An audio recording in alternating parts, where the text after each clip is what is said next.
আমরা যার কবরকে কেন্দ্র করে বিভিন্ন উৎসব করছি, তিনি এই জায়গায় এসেছিলেন 360 জন মানুষ নিয়ে, মাত্র 360 জন মানুষ।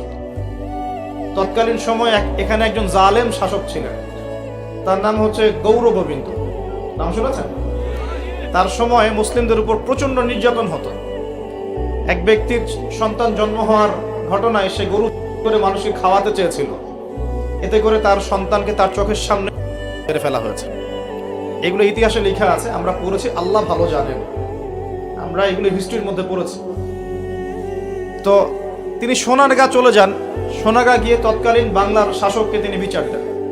তিনি কিছু ফোর্স পাঠান, সাথে পাঠিয়ে দেন এই ইয়েমেন থেকে আগত এই যে শাহজালাল রাহিমাহুল্লাহ এবং তার 360 জন। প্রথমে ছিল 210 জন।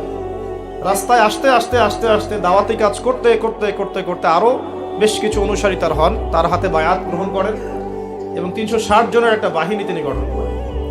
শুধু আধ্যাত্মিকত্বেই তিনি আল্লাহর মারেফতওয়ালা মানুষ ছিলেন এমন নয়, বরং চলতি পথে মানুষকে দাওয়াতও দিয়েছেন।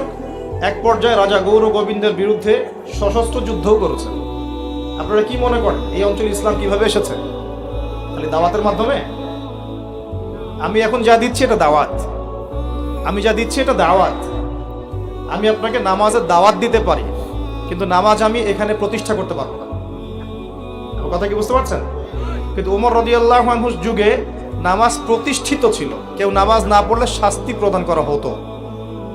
যখন আপনি নামাজ না পড়লে মুসলিমদেরকে শাস্তি দিতে পারবেন, বলে বিনা ওজরে নামাজ পড়ছে না, নামাজের ওয়াক্ত হয়ে গেছে, হাইয়া আলাস সালাহ, আজান হচ্ছে, দোকান খুলে ব্যবসা করছে, যখন ওই দোকানে গিয়ে চার্জ করতে পারবেন, তখন সালাত কায়েম হয়েছে।